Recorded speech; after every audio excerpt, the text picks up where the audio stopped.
Olá, eu sou Marcelo Calango, repórter da TV Senado, e eu entrevisto agora Giuseppe Janino, ex-secretário de Tecnologia da Informação do Tribunal Superior Eleitoral. Giuseppe Janino acompanhou todo o processo de implementação da votação eletrônica e das urnas eletrônicas no Brasil. Recentemente, Giuseppe Janino escreveu o livro O Quinto Ninja, em que conta toda a história da implementação da urna eletrônica em todo o território brasileiro. Sr. Giuseppe, muito obrigado por aceitar nosso convite. Seja bem-vindo ao programa Cidadania. Marcelo, agradeço essa oportunidade e mando aí minhas saudações a todos que estamos acompanhando agora. Vamos começar contando um pouco dessa história da urna eletrônica no Brasil. O começo dessa história é 1996, já passou bastante tempo. Como foi essa decisão de implementar o voto eletrônico e por que abandonar o voto impresso e partir para as urnas eletrônicas? Bem, há 30 anos nós vivíamos um processo eleitoral convencional, onde o eleitor votava em cédulas de papel. Essas cédulas de papel eram acondicionadas em urnas de lona. Essas urnas de lona, no final da votação, eram abertas e essas cédulas eram colocadas em mesas, chamadas mesas apuradoras. Ali se fazia o escrutínio. Ou seja, nós tínhamos um processo convencional com muita intervenção humana. E onde há intervenção humana, há 3 atributos que são inerentes ao ser humano. Se compararmos com processos mecanizados, automatizados, a prática de erros, inclusive o ditado popular diz que errar é humano, e muitas fraudes inseridas dentro desse processo, justamente pela facilidade da manipulação de pessoas dentro do processo. E aí nós tínhamos um processo convencional, lento, com muitos erros e com um portfólio de fraudes inserido considerável, ou seja, totalmente desacreditada.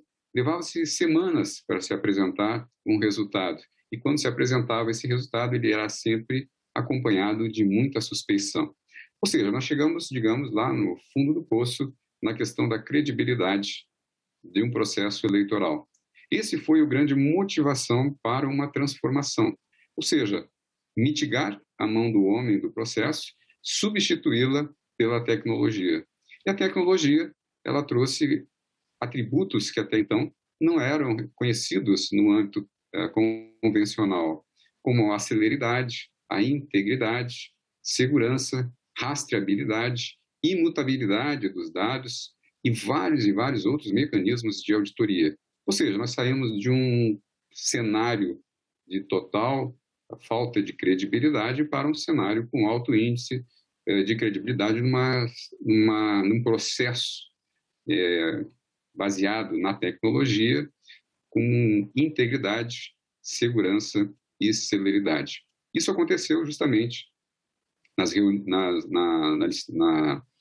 eleição municipal de 1996, onde a urna eletrônica brasileira debutou. E ela está aí durante essa história de 25 anos que eu tive a honra e a oportunidade de acompanhar. E como é que foi essa evolução? Porque de 30 anos, 25 anos para cá, né, a gente voltando do início ali nas primeiras experiências com a urna eletrônica no Brasil. O avanço tecnológico, especialmente no mundo digital, né, dentro da área digital, foi vertiginoso, é um avanço muito rápido, muito acelerado. O processo de votação eletrônico brasileiro conseguiu acompanhar essa evolução? É uma ótima pergunta. À medida que houve a sábia decisão de embarcar o processo eleitoral brasileiro no trem da tecnologia, né, com o advento da urna eletrônica, embarcamos no trem da tecnologia e o processo passa a evoluir na mesma velocidade que a tecnologia evolui. Então, todos esses anos, digamos, de utilização da urna eletrônica, e não só da urna eletrônica, e várias outras soluções tecnológicas que gravitam em torno da própria urna eletrônica, são impactadas pela evolução tecnológica. Nós podemos dizer que a cada funcionalidade nova que se apresenta na tecnologia, ela é estudada e muitas vezes implementada dentro do processo eleitoral. Apesar da urna manter ali a sua interface, a sua carinha, né, que já é, digamos assim, algo que faz parte da cultura brasileira, ela evolui muito nos seus próprios componentes eletrônicos e também, principalmente, nas soluções de softwares que são ali embarcados dentro da urna eletrônica em todos os sistemas que estão ligados ao ecossistema deste equipamento. Portanto, nesses 25 anos de transformação do processo, de um processo convencional para o digital, certamente ele foi beneficiado por toda a evolução que a tecnologia nos proporcionou. Agora, dentro desse contexto de evolução tecnológica, outros países do mundo também praticam o voto eletrônico, também usam o voto eletrônico, sistema de votação eletrônica com urnas eletrônicas, ao contrário do que algumas pessoas pensam, já desmistificando um pouco a ideia de que só no Brasil temos urnas eletrônicas. Ainda tem gente que acredita nisso, que pensa que é assim. Mas em outros países, o sistema eleitoral, quando usa urnas eletrônicas, desenvolveram algumas outras funcionalidades e algumas formas de votação diferentes da nossa. Alguns especialistas consideram que o modelo de urna eletrônica brasileira é um modelo de primeira geração e essas urnas já estariam na terceira geração. O que o senhor pensa sobre essa questão? Bem, primeiro item importante a ressaltar aí é tentar desmistificar uma informação falsa de que só o Brasil usa urnas eletrônicas.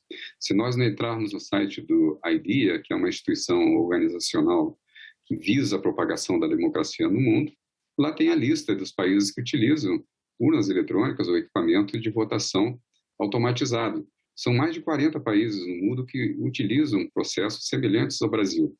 Evidentemente, o Brasil é um dos países pioneiros e se tornou efetivamente referência para o mundo com o seu processo eleitoral, até pelas condições que nós encontramos no Brasil. Um país de dimensões continentais e com uma logística extremamente complexa e um país de 8,5 milhões de quilômetros quadrados, em que 50% consiste a região amazônica. E tudo isso foi um fator extremamente desafiador para o desenvolvimento do processo eleitoral brasileiro, que se tornou efetivamente referência no mundo.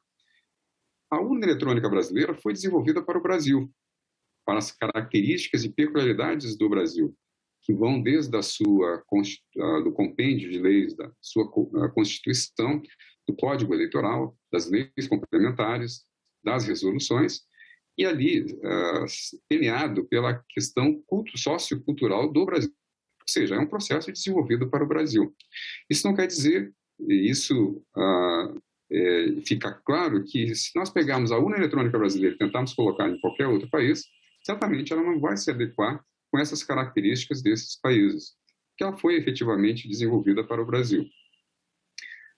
Essa outra informação de tentar desqualificar a urna eletrônica brasileira, até pelo tempo que ela já é implementada no país, de dizer que ela seria uma tecnologia ultrapassada, é totalmente uma falácia. Essa questão de dizer que existe primeira, segunda, terceira geração são visões ou definições de pessoas que não têm efetivamente credenciais para definir esse tipo de característica. O que nós podemos dizer é que a urna eletrônica brasileira evolui a cada ciclo. E nós temos ciclos de 2 em 2 anos em que são desenvolvidos novos equipamentos para substituição dos equipamentos que já atingiram 10 anos e toda a implementação de requisitos de infraestrutura e de software também são implementados. Ou seja, há uma evolução constante no processo eleitoral brasileiro. O fato de dizer que a urna que imprime o voto seria mais evoluída, numa geração acima da urna eletrônica, é uma total desinformação. É justamente ao contrário.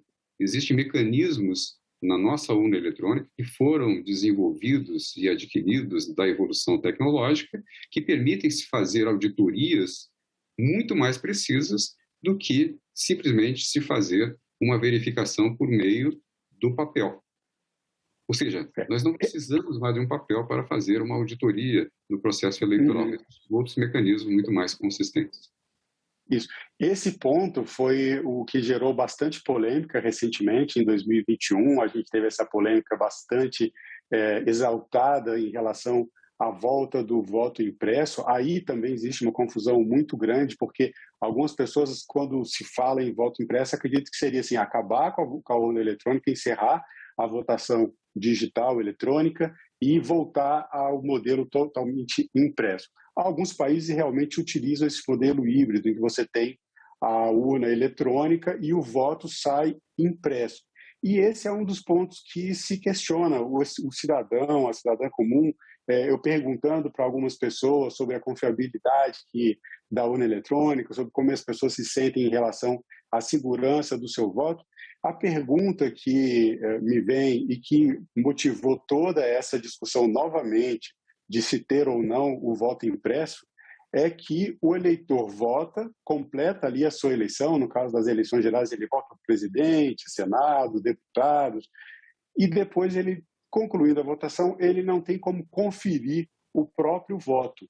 Esse é um dos pontos mais polêmicos, chamados dos pontos críticos, em relação ao sistema eleitoral brasileiro, porque algumas pessoas consideram que, dessa forma, o eleitor ele não pode conferir antes de sair da urna se o que ele votou realmente é o que foi registrado. Como é que a gente explica essa situação para as pessoas? Bem, é uma questão bastante complexa, porque existe, digamos assim, uma tendência de ter uma característica de São Tomé de materializar a informação. Ou seja, para acreditar, haveria necessidade que essa informação digital estivesse materializada. E essa traz aí essa grande, digamos, tendência a acreditar que a impressão do voto traria um mecanismo de auditoria muito mais eficaz. Mas, na verdade, não é. É simplesmente nós estamos pegando a informação que está no formato digital, colocando no papel, imprimindo. O eleitor vai verificar que é aquela impressão, mas nada vai garantir que no momento que for contado será exatamente aquele papel que ele viu. E outros detalhes importantes, nós estamos trazendo de volta, à medida que imprime-se a informação que está digital, nós estamos trazendo um modelo que nós abandonamos há 30 anos. Se o voto vai ser impresso em papel, alguém vai ter que contar. Então, vamos voltar novamente às mesas apuradoras com todos aqueles problemas e mazelas e aquelas fraudes que existiam no passado. Porque não tem a necessidade de se ter inteligência para fraudar nesse processo. Porque quando a informação está no paradigma digital, com todos os seus dispositivos de segurança que existem no paradigma digital, como assinaturas digitais, criptografias, hashes de verificação, rastreabilidade e vários outros mecanismos que só o paradigma digital tem, quando você pega o voto que está ali criptografado, protegido, com todas essas camadas de proteção, e bota no papel, você simplesmente perde todos esses dispositivos de segurança, de auditabilidade e rastreabilidade. E você volta àquele cenário que você estava há 30 anos. Então, materializa-se o voto. Ele vai ter que ser contado materialmente, com a mão do homem. Então, alguém vai ter que colocar essas cédulas na mão, contar e verificar se o computador contou certo. Nesse processo em que há novamente a volta da mão do homem, aí que eu digo que não precisa de inteligência para fraudar, basta um pouquinho de habilidade. Se eu subtrair uma daquelas cédulas, daquelas impressões, cédula de papel, eu já fraudei. E não precisa de inteligência para isso, um pouquinho de habilidade, eu consigo fraudar. Né? Ou incluir outra. E aí entramos num outro cenário. Então, o computador tem toda, a urna eletrônica tem todos os seus requisitos de segurança, de garantia de integridade, verificabilidade e auditabilidade. Essa mesma informação lá vai passar para o papel. Vou contar de outra forma, a mão do homem contando o papel. Ali ele podendo subtrair, errar, incluir e tal. No momento em que não bater a conta do papel com a conta digital, o que eu vou fazer? Bom, então, qual é a decisão? Vou confiar no papel. Então, o que a urna está fazendo aqui? Vamos voltar para o papel. Não, então vamos confiar no digital. Então, o que o papel está fazendo aqui? Então, são dois elementos que nós dizemos que não há conciliação, porque são dois paradigmas totalmente diversos. Então, mas nesse no caso... Né, até concluindo aqui, sim, por favor. E didaticamente dizendo aí como isso é grave, e falando que simplificaria, inclusive, qualquer tipo de fraude, basta saber que meu candidato ele perde em determinadas sessões ou regiões, né, que se sabe já previamente, eu mando alguém para lá, ou instruo alguém para que simplesmente subtraia um papelzinho daqueles, não precisa de inteligência.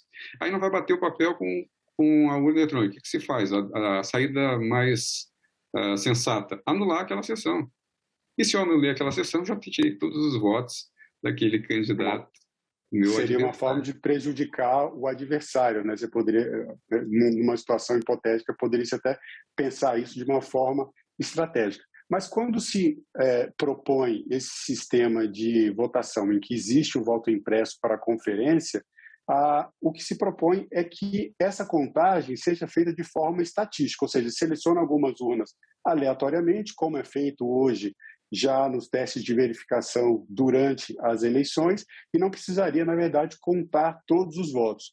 Ainda assim, o senhor considera que seria incompatível o uso do voto impresso junto com o sistema eletrônico? E aí, completando a pergunta, eu queria que o senhor falasse sobre como foi a experiência em 2002, quando houve essa iniciativa de retomar a impressão dos votos. Muito bem, a pergunta muito bem encaixada dentro dessa questão. Nós falamos de voto impresso não de teoria. A Justiça Eleitoral, na verdade, ela já experimentou 2 vezes o voto impresso. A primeira versão da urna eletrônica, em 1996, ela nasceu com a impressora e com a impressão do voto. E aí já se verificou que existe uma outra incompatibilidade. A impressora é um mecanismo eletromecânico e a urna é um equipamento eletrônico. Sabe-se que um equipamento eletromecânico falha muito mais do que o eletrônico. E principalmente agregado à nossa logística, onde a urna viaja milhares e milhares de quilômetros até chegar a um ponto de votação, passando por cabines de avião, transporte terrestre, canoas na Amazônia, nas costas do jegue, e chega lá, existe digamos assim, um impacto muito grande dessa adversidade no transporte, principalmente com muito impacto. Ou seja, se verificou que a impressora, o papel soltava, embolava, a impressora parava, travava, ou seja, aquele dispositivo que deveria fazer a checagem, ele falhava. E aí já perdia totalmente a credibilidade. Mas o pior, né, não é só isso, é justamente trazer novamente a mão do homem para o processo. Mesmo que se estabeleça um percentual de 15%, 10%, 5%, todas as urnas vão ter que imprimir, até para que elas entrem dentro de um escopo de escolha, né? E basta uma dessas urnas, seja por defeito, seja por má intenção, má fé, não bater o resultado, certamente vai se ampliar esse percentual. Aquele candidato que se sentir prejudicado por uma informação, um resultado que não confere, certamente é um elemento para que aquilo ali se expanda o percentual de verificação. Isso é natural, né? Por isso, o ministro Barroso fala da judicialização do processo. Basta um pequeno percentual desse não bater, claro que vai ser entrar na justiça para que isso seja verificado num percentual mais amplo até chegar a 100%. Ou seja, é um caminho muito difícil de administrar, justamente porque nós temos 2 mecanismos não conciliáveis, que é a questão convencional com a questão digital. Outro exemplo que eu dou, como nós vivemos hoje no mundo digital, seria quando nós recebemos os nossos salários no banco, a informação é digital. Ninguém vai no balcão do banco, ninguém vai mais ao banco, né? Chega no balcão do banco, né? Mostra aqui que eu quero contar na mão a pilha desse dinheiro que está aqui na minha conta, porque eu não confio no dado digital, né? Então, são coisas que evoluíram, que mudaram efetivamente de paradigma. Um estudioso nos Estados Unidos dá um exemplo também bastante interessante nessa questão do banco. Se eu chegar no banco hoje com um extrato impresso e dizer lá para o gerente, gerente, aqui está faltando R$1.000, aqui está dizendo que eu tenho 10 mil nesse papel, só que eu entro no digital lá e está dizendo que eu tenho 9.500. Ele vai acreditar naquele papel ou ele vai analisar todo o paradigma digital e fazer verificações e auditorias digitais? Evidentemente que ele vai fazer a auditoria digital. Aquele papel é muito fácil de se fraudar, né? Ou seja, ele perde vários mecanismos de garantia de proteção, integridade, rastreabilidade que somente o paradigma digital tem. Portanto, são dois cenários muito difíceis de se conciliar, porque uma retrata o passado, onde a informação era materializada, e o outro é o paradigma digital que hoje nós estamos convivendo, não só na questão da votação, como todas as outras atividades dentro da nossa sociedade. Cada vez se expandindo mais as atividades digitais dentro do nosso dia a dia. Agora, nessa questão de auditoria dos votos, no tempo dos votos impressos, eu ainda me lembro de assistir na televisão contagem de votos, existiam ali os mesários, né? Tinham os mesários e os fiscais de partidos, justamente que estavam ali para evitar essas possíveis fraudes. Como é que é feita essa auditoria hoje pelos fiscais de partido e, principalmente, como o cidadão pode auditar o resultado de uma eleição, por exemplo, conferindo a sua urna, a sua sessão eleitoral, depois entrando no site do TSE? Isso é possível? Existem vários mecanismos hoje dentro desse paradigma digital que possibilitam uma auditoria muito mais precisa do que as realizadas no âmbito material.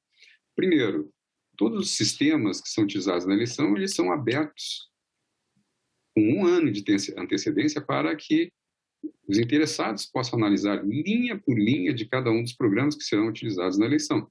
E isso envolve 15 instituições habilitadas, inclusive os próprios partidos políticos, universidades, o cidadão representado pelo Ministério Público, entre outros. No final desse período, os sistemas são lacrados, ou seja, aqueles que analisaram, né, chegam lá no final, assinam digitalmente, lacrando o sistema. E nesse processo matemático da lacração, que nós chamamos de lacração, se geram mecanismos que garantem a imutabilidade daqueles programas e também a verificação da sua autoria. Ou seja, em outras palavras, se eu pegar um desses programas depois que eles foram lacrados e alterar um ponto, uma vírgula, a assinatura não vai bater mais. Ou seja, ele não é mais confiável. Ou ele foi alterado, ou ele trata-se de um software não oficial. Ou seja, não vai ser reconhecido. Então, o primeiro processo é esse. Depois, na própria urna eletrônica, quando ela é ligada, o primeiro passo que ela faz é ler essas assinaturas. Se não bater, não funciona. Ou seja, qualquer adulteração, modificação ou software que não seja oficial, nunca vai rodar na urna eletrônica.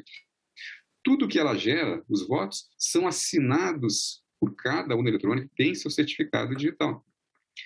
Isso garante a autoria e também a integridade de tudo que sai dela. Então, tudo que entra é verificado, tudo que sai é assinado e garantindo a sua autoria e integridade. Isso inviabiliza, digamos assim, qualquer tentativa de adulteração desses resultados.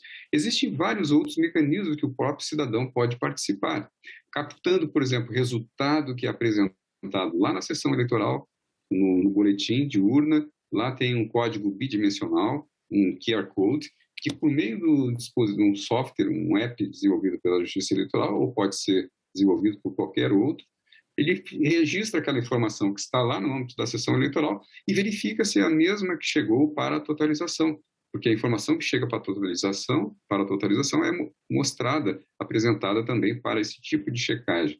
Outra forma é o conhecido a votação paralela, o teste de integridade da votação. Na véspera da votação, as urnas já estão instaladas lá nos ambientes de votação, nas escolas. Se faz um sorteio ali na presença dos partidos, isso em todos os tribunais regionais eleitorais, capitaneado por um juiz eleitoral, se faz um sorteio, aquela coisinha de bingo, né? Se tira lá o número da sessão, a sessão 25, onde é que ela está? Está na escola tal da Ceilândia. Se vai lá uma comitiva, se traz a urna que está lá prontinha para ser usada no dia seguinte, se coloca num ambiente aberto, onde existe possibilidade das pessoas acompanharem, existem câmeras filmando e registrando todo o processo, e ali no dia da votação e no horário da votação se fazem votos de forma explícita. Então escreve lá no papel, vou votar no número 99, digita lá o 99 num computador à parte, e depois digita esse mesmo voto na urna eletrônica com uma câmera filmando. E no final se verifica se tudo aquilo que foi digitado no teclado da urna eletrônica correspondeu ao que saiu no resultado. Isso é acompanhado por qualquer cidadão, pode estar presente nesse momento, é registrado por câmeras e ainda feita um acompanhamento por uma empresa, uma terceira parte, uma empresa de auditoria que acompanha todo esse processo. Isso é feito em todos os estados e é feito desde 2002. E até hoje não houve nenhuma divergência daquilo que foi digitado no teclado com aquilo que saiu no resultado.